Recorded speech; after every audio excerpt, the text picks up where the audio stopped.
So in order to utilize the chat feature of Thunderbird, you need to go around onto the chat area. And over here, what you can do is you can go ahead and start chatting.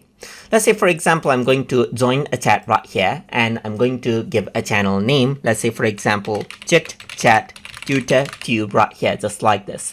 I'm just going to go ahead and copy this out right here and then join it out as TutorTube channel right here and press OK.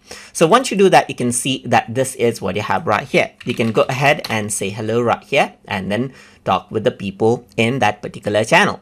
So other people will be able to go ahead and join the chat as well. So let's just go around, select my other account and join it out right here in the channel. And you can see that it says TutorTube2 has joined the channel as well, just like this. So I can go around and say, let's say, for example, hello right here, and the other person will receive a notification right here. You can simply go around and say hello right here, and the other person receives notification right here, just like this. And that is how you can go ahead and start to chat inside of Thunderbird.